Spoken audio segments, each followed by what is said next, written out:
So today I want to talk to you about a little secret I kind of use to deal with overwhelm.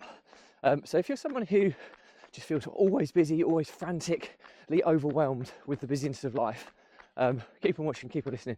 Hopefully this might be useful for you.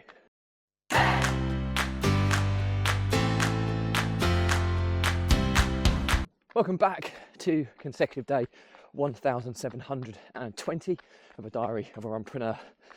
Today's topic is all about a little hack I use as a reminder to deal with overwhelm, which eats away at so many of us on a day-to-day basis. But before we get into that, please don't forget this is part of a fundraiser of saving the lives of children by attempting the ultimate ultramarathon of run vlogging on consecutive days, distance of a lap of the world, barefoot style. So any support you can give gets in front of more people, raises more money and saves more children's lives, which is why I do this every single day.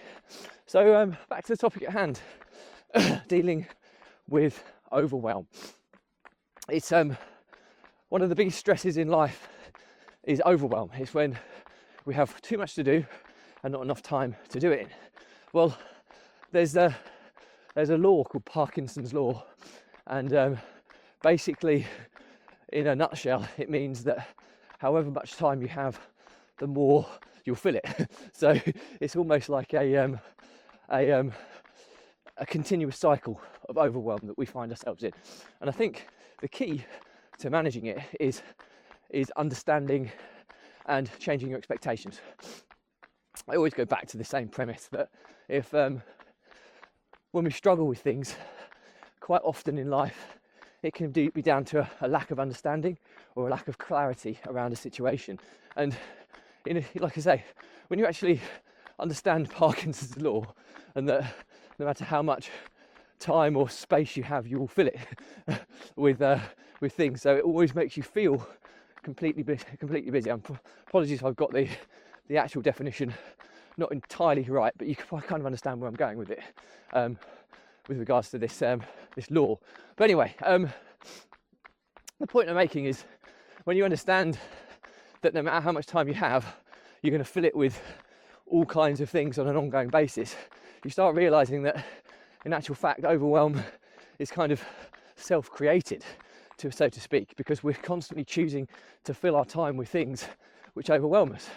And once you start realizing that, and it then comes down to not about overwhelm, but more about prioritization, because quite often we get overwhelmed when things that are important that need to happen get kind of drowned in the kind of disruption or distraction of daily unnecessary stuff, which may be necessary, but not as a prioritization over what needs to be done from an importance perspective.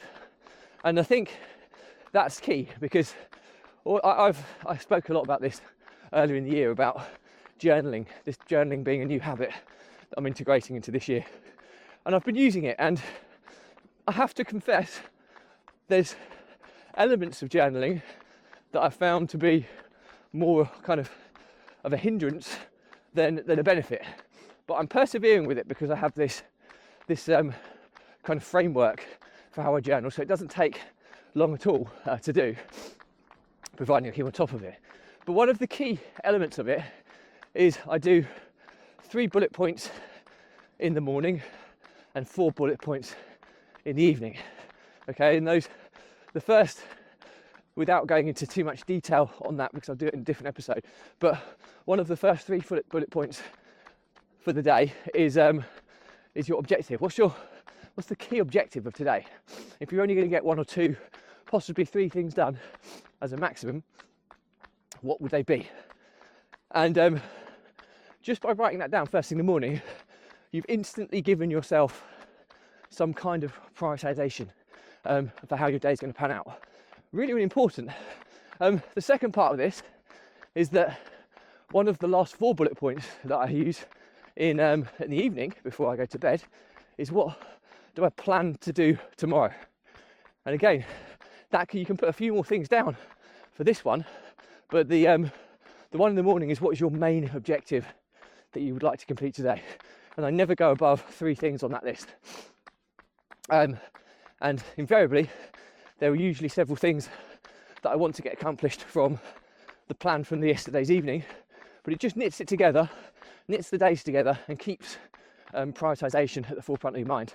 And that's been pretty game changing for me, that single process. A lot of the other bullet points around my feelings, what I'm grateful for, what I've learned, my big wins, all that type of stuff. But those two bullet points there, one that I do first thing in the morning and one that I do last thing at night, have been huge for me managing my overwhelm. Because instantly, in the morning, you know that you can only put a maximum of 3 things. Ideally, one thing should go on your main objective. Because if we go by the one thing mantra, which is a famous book, a productivity book, it's the whole book is based around what is the most important thing you can do today that gets you closer to your objective tomorrow or your goal tomorrow. And if you go by that mantra, it's even better for prioritization. But I prefer to have 1 to 3, and invariably, if I'm being brutally honest, I normally have 3 things on that list. And you know what? Some days I don't get through all 3 of them. I only get through 2 of them or 1 of them. But again, as long as you're doing them in order of importance, you're still having good days. And I think that's the key point here. I've set expectations where, as if I went to my task management software and I had all of my ongoing tasks that I was looking at in the morning, where I might have kind of 50 tasks on the list.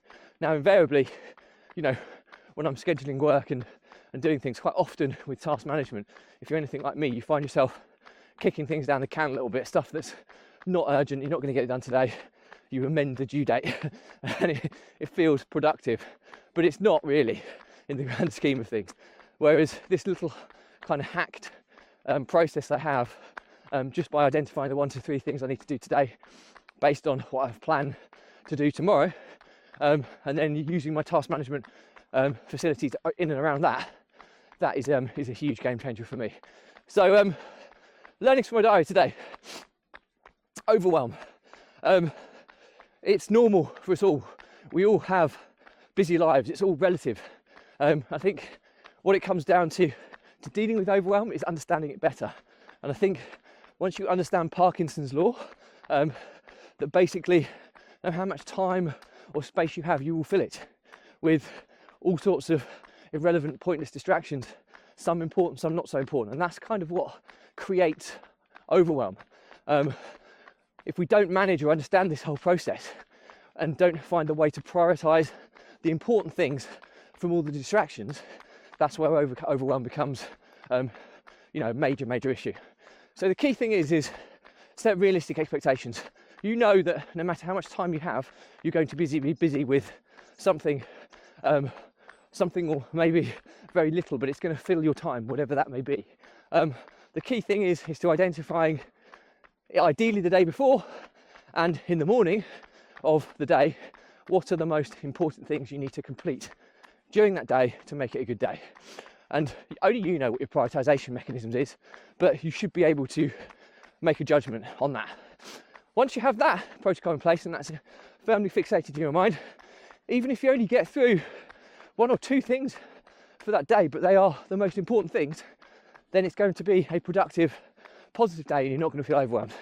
The reason overwhelm kicks in is when we have so much to do, we have no prioritization, and the important things gets missed by the distraction of the less important things. And then we're stressing that we haven't done what we needed to do. And that's when we get overwhelmed. So understanding these little simple principles can make a massive difference to your mental health and well-being. So I hope you find it useful. Any questions or comments, drop me a line. I'll respond to everyone.